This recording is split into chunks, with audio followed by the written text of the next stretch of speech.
informatização é algo inescapável. E qual é o papel das universidades e da escola nisso tudo? Nós conversamos com o engenheiro Silvio Meira e ele diz que nós vivemos hoje em dia numa espécie de agonia informacional. Vamos conferir um pouco mais sobre o que ele tem a dizer sobre isso na entrevista. Silvio, eu vi que em uma das suas entrevistas você falou sobre a inescapabilidade da informatização. Eu queria saber, dentro desse contexto, como é que fica a educação? A educação é uma dessas coisas que vai ser informatizada.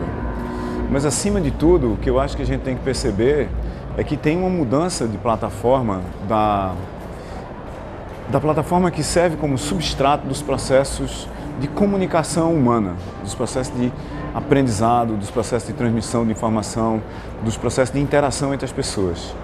Se você comparar o que Gutenberg fez há 500 anos, basicamente, ele acelerou por várias ordens de magnitude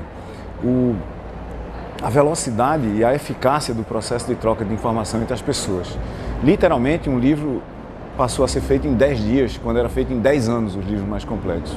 Então, nós reduzimos por um fator de 1000, uma ordem de magnitude de 1000, o tempo para fazer um livro. E aumentamos a precisão do livro, porque não era mais um monge copista qualquer que saía copiando e editando o livro e ia botando lá dentro o que ele achava que tinha que ser. Mesmo que tivesse errado, estavam todos errados coerentemente, a gente conseguia apontar o erro de uma forma social, porque todo mundo viu o mesmo erro. Ei, esse negócio aqui está errado.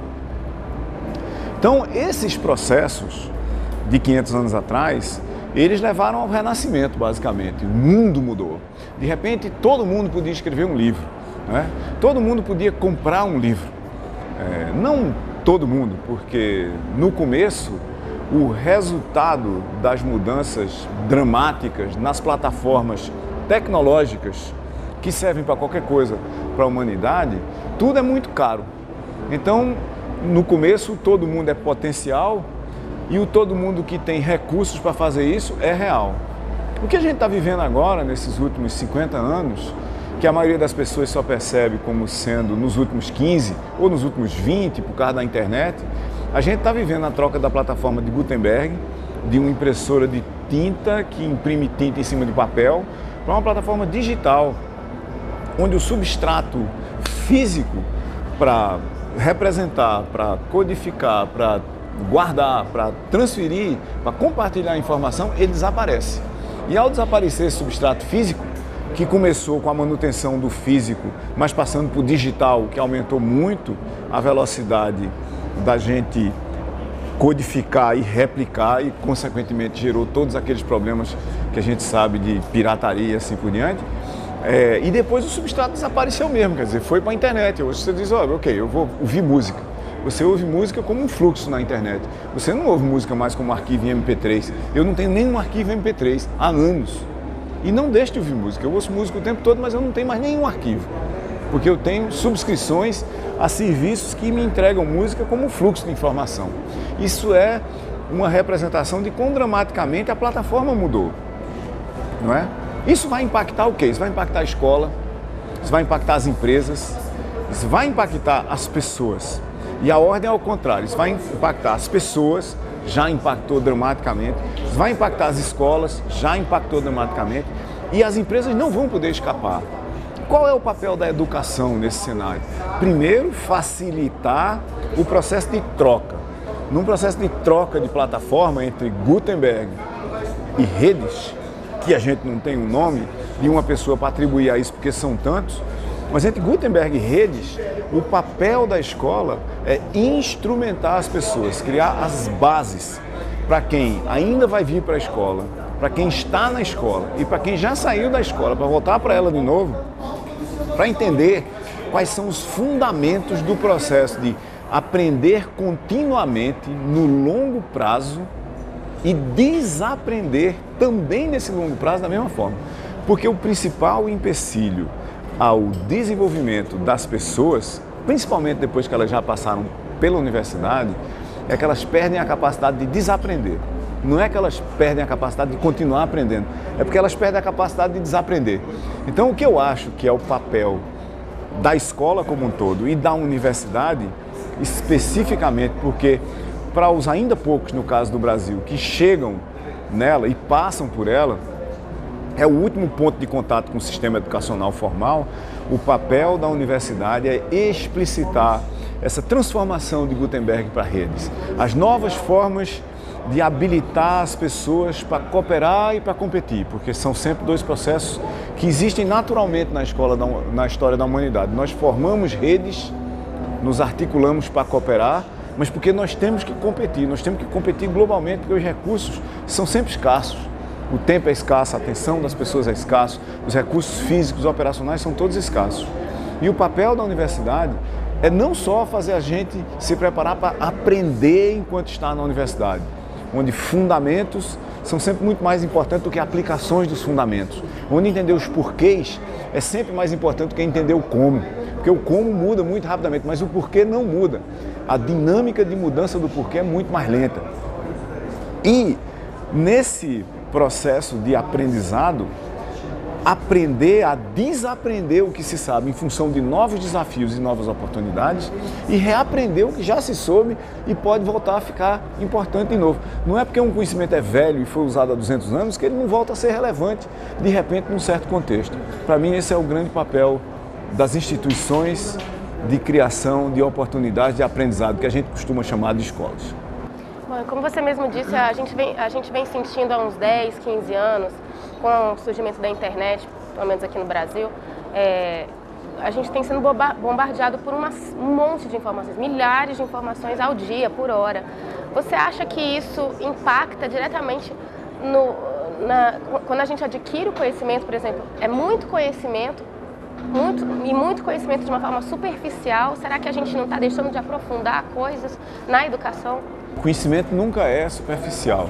Se é conhecimento, é porque ele tem um certo grau, um certo nível de profundidade, é porque ele causou algum impacto que levou você a mudar a sua perspectiva sobre alguma coisa e eventualmente a mudar suas bases de entendimento de alguma coisa. O que nós temos não é excesso de conhecimento, nós temos excesso de informação. Então a diferença entre o excesso de informação e o excesso de conhecimento era que fosse excesso de conhecimento e a gente estivesse capturando isso, estava ótimo. Mas o que a gente tem é excesso de informação e uma balbúrdia desorganizada, como todas as balbúrdias, mas essa especialmente desorganizada porque ela é global e está todo mundo falando ao mesmo tempo, onde de repente as pessoas perderam a capacidade de entender que contra argumentos é possível usar dados e fatos. Se alguém tem uma opinião qualquer sobre alguma coisa, essa opinião pode e deve ser crivada hoje em termos de que dados e fatos sustentam essa opinião. Nunca antes, na história da humanidade inteira, a gente teve à nossa disposição tantos dados e fatos qualificados por organizações independentes para validar opiniões. Né?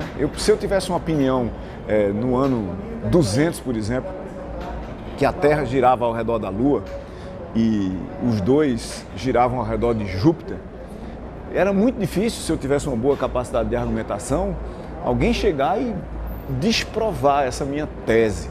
Né? Isso ia passar por verdade. Se você disser isso hoje para um menino de 5 anos de idade, ele vai dizer, epa, não é assim não. Há um aqui na internet que eu vi, um simulador de como é que o negócio funciona todo, como é que o sistema planetário funciona, e é um simulador da NASA. Então a NASA não está fazendo isso de brincadeira. Não vou dizer para um garoto de 5, mas um de 10 certamente tem acesso a esse tipo de informação e tem talvez a capacidade de buscar essa informação na rede para gerar aquele conhecimento que a gente está falando de forma muito mais eficiente, talvez, do que certas pessoas que têm 40, que têm 50 anos de idade, talvez sejam melhor formadas do que ele. Então, o que a gente está falando na prática é como transformar dados e informação em conhecimento. Isso só é possível através de um processo de reflexão. É aquele processo de você perguntar os porquês. O processo de ensino, como a gente chama, que na realidade a gente devia chamar de o processo de criação de oportunidades de aprendizado, porque as pessoas não ensinam coisas umas às outras. A pessoa que não sabe uma coisa que a outra sabe, ela eventualmente aprende, porque passou por uma oportunidade estruturada ou não de aprender, de codificar aquilo ela própria no formato, no contexto dela. Esse processo tem que ser parte essencial do que a gente chama ensino. que devia ser criação de oportunidade de aprendizado. Preparar as pessoas para usar toda a informação que tem ao redor delas, principalmente a informação curada, a informação de qualidade, a informação de fontes idôneas, né, para discutir o mundo. Né? Se você pegar dessa forma, a gente vê como a discussão da política brasileira é ingênua. Um bocado de gente dando opinião, né?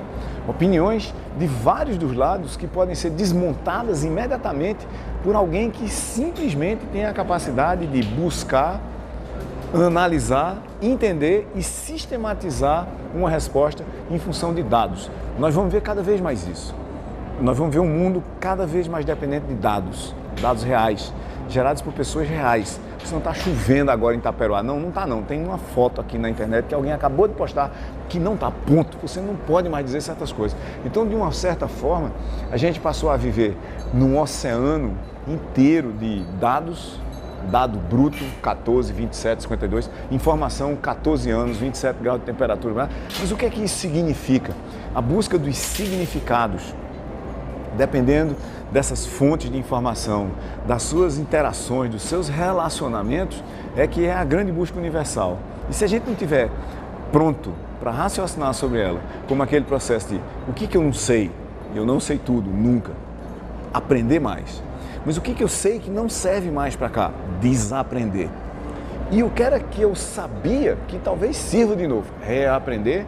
Nós não vamos sair desse problema nunca. E nós vamos viver o tempo todo atacados por fontes de informação e dados, sem saber transformar isso em conhecimento. E aí o que isso gera é uma agonia informacional, né? Fica todo mundo desesperado, é porque é muita coisa, eu vou desligar, certo? Mas só está passando dados por você, né? É como se você vivesse dentro de um screensaver. O tempo todo, você está lá e tá as coisas passando, você não sabe o que é. Nós temos que preparar as pessoas no sistema educacional, nos ambientes de trabalho, na vida, os muito pequenos na família, em casa, para eles entenderem quais são os significados daquelas coisas que eles estão vendo. E se não houver em função do que eles sabem, porque significados dependem essencialmente de qual é a nossa plataforma de conhecimento, para eles criarem para eles atribuírem algum significado àquela coisa que eles estão vendo.